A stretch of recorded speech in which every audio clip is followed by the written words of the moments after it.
सीधे रुख करेंगे गोरखपुर का, जहां मुख्यमंत्री योगी आदित्यनाथ इस वक्त संबोधन दे रहे हैं। लेकिन जब पहली ही बार में मैंने देखा कि पूरा खोराबार विकासखंड जल प्लावित हो गया है, तो मुझे लगा कि 50,000 परिवारों के लिए यानी 2 लाख की आबादी के लिए इसका बनना बहुत आवश्यक है।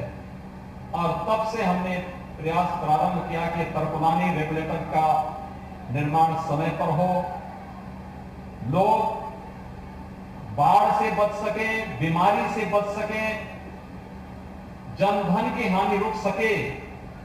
और मैं आज धन्यवाद दूंगा कि जब हम इसका लोकार्पण कर रहे हैं, इस समय केंद्रीय जल शक्ति मंत्री माननीय शेखावत जी भी, प्रदेश के जल शक्ति मंत्री डॉक्टर महेंद्र सिंह जी भी, यहाँ के लोकप्रिय सांसद श्री रवि किशन जी भी, यहाँ के लोकप्रिय विधायक श्री विपिन सिंह जी भी, चौरी चौरा की लोकप्रिय विधायक श्रीमती संगीता यादव जी भी, राज्यसभा के सांसद श्री जयप्रकाश।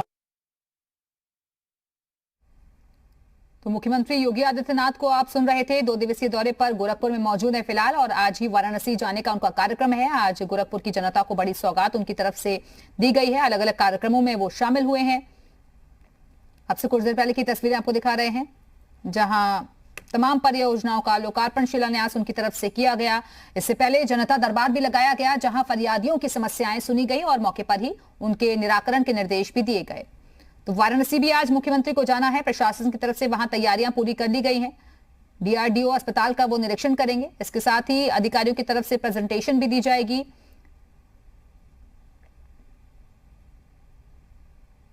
तो आपसे कुछ देर पहले की तस्वीरें आप देख रहे हैं, जहां मुख्यमंत्री योगी आदित्यनाथ ने इस कार्यक्रम की शुरुआत की थी।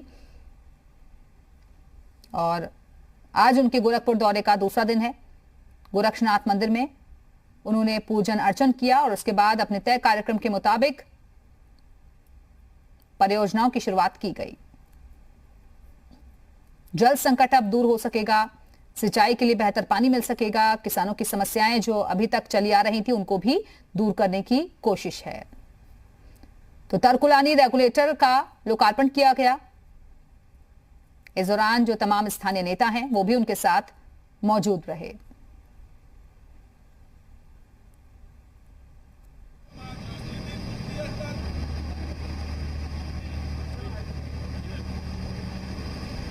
तो विकास के कामों को आयाम तक पहुंचाने के लिए मुख्यमंत्री योगी आदित्यनाथ लगातार प्रयासरत हैं। गोरखपुर में फिलहाल वो मौजूद हैं और अब से थोड़ी देर के बाद वो वाराणसी के दौरे पर निकलेंगे, जहां काशी विश्वनाथ कॉरिडोर का भी निरीक्षण उनकी तरफ से किया जाएगा।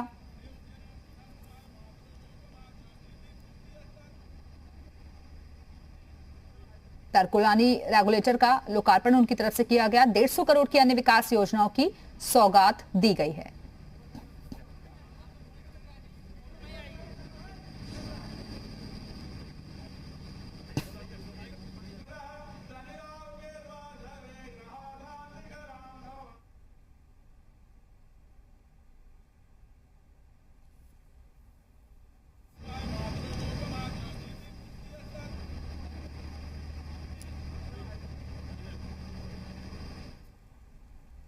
इसका लाभ भी आपको प्राप्त हो, यही अभियान सरकार के द्वारा प्रारंभ किया गया है।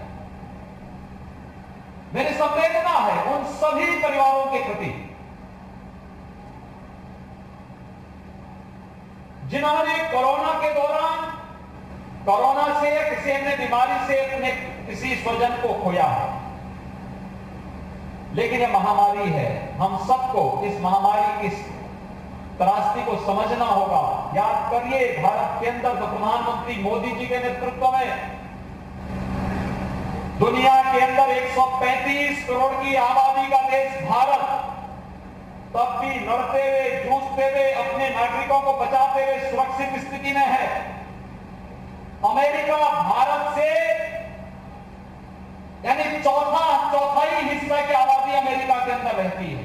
कुल 33 करोड़ की आबादी अमेरिका की है और अमेरिका के अंदर भारत से दुगनी मौतें हो गई। यानी अमेरिका जबकि भारत की आबादी अमेरिका से 4 गुनी ज्यादा है, ज्यादा विकसित है, लेकिन अमेरिका के अंदर ज्यादा मौतें हो गई। अमेरिका का हेल्थ इंफ्रास्ट्रक्चर भारत से अच्छा, लेकिन वहां से अच्छा कार्य भारत के अंदर प्रधानमंत्री मोदी जी के नेतृत्व में जो हुआ, उसने यहां के नागरिकों के जीवन को भी बचाया है और जीविका को भी बचाने का कार्य किया है।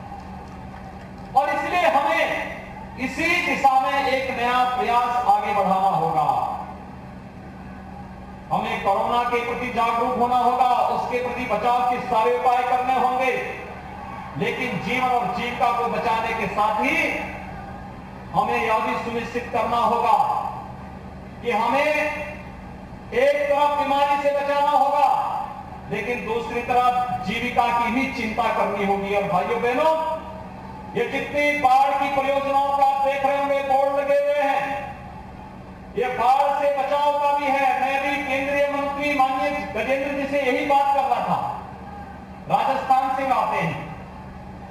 आप देख रहे होंगे यहां पे अप्रैल से बारिश पड़ रही है, लेकिन राजस्थान में अभी बारिश पड़ी नहीं है। उन्होंने आके पानी को देखा, जगह जगह पानी लगा हुआ है।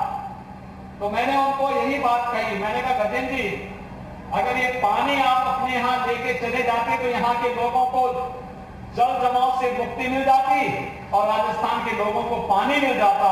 और मुझे लगता है जिस दूरदर्शिता के कारण जल शक्ति मंत्री का गठन प्रधानमंत्री मोदी जी ने किया है, वह जरूर सफल होगा, वह जरूर एक दिन कार्य रूप लेगा, कार्य रूप लेता हुआ दिखाई दे रहा है।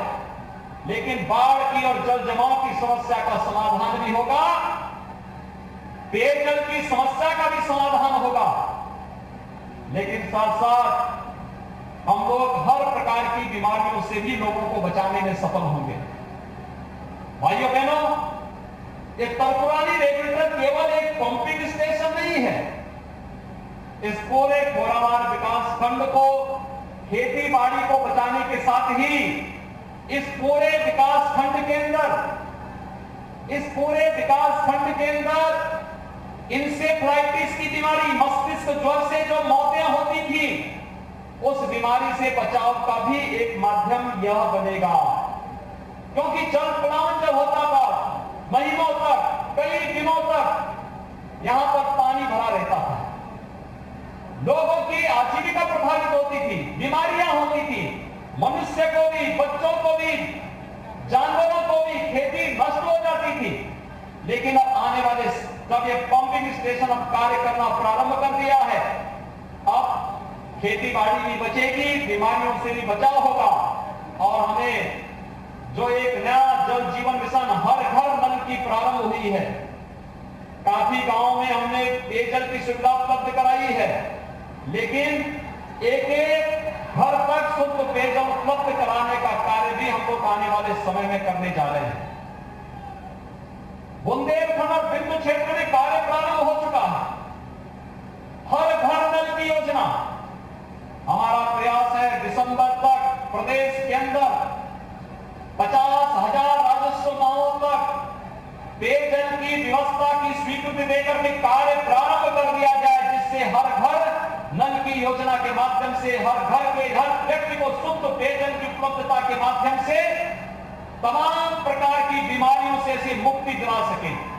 ये जो मस्तिष्क ज्वर है, इसका दो ही कारण था भाइयों। मस्तिष्क ज्वर के पीछे का कारण ही था, और वह था एक, वहां पर किसी भी प्रकार से मस्तिष्क ज्वर के कारण जो बीमारियां होती थी, उस बीमारी का कारण ही था एक गंदगी और दूसरा अशुद्ध जल। लेकिन आने वाले समय में किसी भी प्रकार की कोई बीमारी न रहने पाए, इस समस्या का समाधान करने के लिए आज जल जीवन मिशन के अंतर्गत हर घर नल की योजना क्रियान्वित करने का प्रयास हो रहा है। और हमारा प्रयास है कि दिसंबर तक 50,000 राजस्व गांवों तक इस पेयजल की योजना को हम आगे बढ़ा सकेंगे। इस विश्वास के साथ हम लोग इस कार्यक्रम को आगे बढ़ा रहे हैं। आज जिन परियोजनाओं का लोकार्पण यहां पर किया जा रहा है, तरकुलानी का रेगुलेटर 85 करोड़ रुपए की लागत से आज बन करके तैयार हुआ है। यह तो इस क्षेत्र को समर्पित किया ही जा रहा है, लेकिन साथ साथ चाहे वह 10 परियोजनाएं यहां की सड़कों की हैं और साथ साथ चौरी चौरा क्षेत्र की 2 ऊपरीगामी सेतु के लोकार्पण का कार्यक्रम भी आज यहां पर संपन्न हो रहा है। मैं चौरी चौरा क्षेत्र के सभी नागरिकों को इसके लिए वहां की विधायक समेत वहां के नागरिकों को हृदय से बधाई देता हूं, अपनी शुभकामनाएं देता हूं। भाइयों बहनों, साथ साथ इस क्षेत्र में विद्यालयों के निर्माण का भी कार्य किया गया है। आज उसका भी यहाँ पर लोकार्पण का कार्यक्रम संपन्न हो रहा है। ये लोकार्पण का कार्यक्रम केवल एक औपचारिकता मात्र नहीं है, हर एक व्यक्ति के जीवन में खुशहाली लाने का माध्यम है। याद करिए 2016 में जब हम लोगों ने प्रधानमंत्री जी के कर कमलों से गोरखपुर में एम्स का शिलान्यास करवाया था, तो मैंने एम्स का शिलान्यास इसीलिए इस घोड़ाबार वाली रोड पर ही करवाया था, क्योंकि उस समय में जानता था कि इंसेफ्लाइटिस से सबसे ज्यादा प्रभावित कोई विकास खंड था तो गोरखपुर में घोड़ाबार विकास खंड था। भाइयों बहनों, आज एम्स बनकर के तैयार है और हमारा प्रयास है कि अक्टूबर तक पूरी तरह तैयार करके अक्टूबर में प्रधानमंत्री जी के कर कमलों से हम एम्स का भी उद्घाटन करवाएंगे और एम्स गोरखपुर में विश्व स्तरीय स्वास्थ्य सुविधा यहाँ के नागरिकों को प्रदान करने का कार्य करेगा। लेकिन साथ साथ तरकुलानी रेगुलेटर यहाँ पर जल जमाव की समस्या का समाधान भी करेगा और यहाँ पर तमाम प्रकार की बीमारियों से बचाने का कार्य भी करेगा। यह कार्य यहाँ पर एक साथ आपको इतनी परियोजनाएं मिल रही हैं। याद करिए गोरखपुर में कभी गोरखपुर की पहचान गोरखपुर का फर्टिलाइजर कारखाना था, 1990 में बंद हो गया था। आज गोरखपुर में फर्टिलाइजर कारखाना अक्टूबर तक तैयार हो जाएगा और हम अक्टूबर के बाद प्रधानमंत्री जी के कर कमलों से गोरखपुर के फर्टिलाइजर कारखाने का भी उद्घाटन करेंगे। किसानों को खाद मिलेगी, नौजवानों को नौकरियां मिलेंगी, तमाम नौजवानों को उसके माध्यम से रोजगार की सुविधाएं उपलब्ध होंगी। रामगढ़ ताल इसी घोड़ाबार विकास खंड से जुड़ा हुआ है। कभी रामगढ़ ताल अपराध का एक अड्डा था, आज पर्यटन का एक केंद्र है। और मैं तो आपसे कहूंगा कि कभी रवि किशन जी के साथ रामगढ़ ताल के किनारे फिल्म की शूटिंग में आप भी शामिल हो जाइए। आपको भी लगेगा कि आप भी यानी मुंबई को फेल कर देगा जब वहां फिल्मों की शूटिंग होती है। और अब हम लोगों ने वहां एक जू भी दे दिया है, चिड़ियाघर भी दे दिया है। ये जितने उपद्रवी तत्व हैं जिन्होंने गरीबों की संपत्ति को लूटा है, नोचा है, आज सरकार उसको अपने कब्जे में ले रही है और फिर उनको गरीबों में बांटने का काम भी कर रही है। आज सरकार का बुलडोजर कैसे चलता आप देख रहे होंगे। बड़े बड़े माफियाओं के ऊपर, ये माफिया कभी व्यापारियों के ऊपर अपने गुंडों से वसूली करवाते थे। आज सरकार का बुलडोजर जब उनकी छाती पर चढ़ रहा है और उनकी अवैध कमाई को रौंदने का कार्य हो रहा है। क्या आपको अच्छा लगता है? क्यों समर्थन करते हैं? माफिया के खिलाफ कार्रवाई ठीक है? सभी लोगों को पसंद है ना? माफियाओं को समर्थन तो नहीं करेंगे? ऐसा तो नहीं कि सरकार कार्रवाई करे और आप बचाव में आ जाएंगे। इसीलिए भाइयों बहनों, आपको और आपके आने वाली पीढ़ी को सुरक्षित करने के लिए सरकार एक कदम उठा रही है। विकास भी होगा और विनाशकारी तत्वों के साथ सख्ती से निपटने का कार्य भी होगा। जीवन भी बचाएंगे, जीविका को भी बचाएंगे। ये बाढ़ की परियोजनाओं को एक साथ लोकार्पित करते मुझे अत्यंत आनंद की अनुभूति हो रही है और मैं आभारी हूं माननीय गजेंद्र सिंह शेखावत जी का, जिन्होंने अपने व्यस्ततम कार्यक्रमों में, पूरा देश उनको देखना होता है, देश के अंदर बाढ़ की समस्या, देश के अंदर सूखे की समस्या, देश के अंदर पेयजल की व्यवस्था, देश के अंदर स्वच्छता की समस्या, देश के अंदर हर उस समस्या जो जल और जल से जुड़े हुए विभागों की है, पूरे देश के अंदर उस समस्या के समाधान करने के लिए वो नाम है, प्रधानमंत्री जी ने वो नाम दिया है गजेंद्र सिंह शेखावत जी का।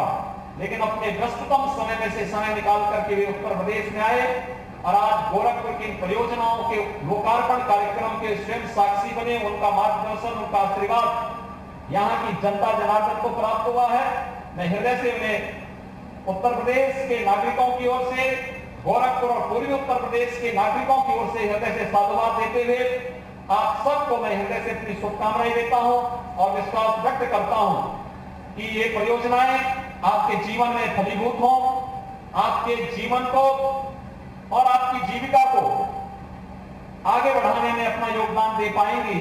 तो हम सबकी मेहनत सार्थक होगी। इस विश्वास के साथ आप सबके प्रति, आपके परिवारजनों के प्रति, आपके मित्रों और शुभचिंतकों के प्रति हृदय से मैं शुभकामनाएं व्यक्त करता हूं। आपको इन योजनाओं की ढेर सारी बधाई व्यक्त देते हुए अपनी वाणी को विराम देता हूं।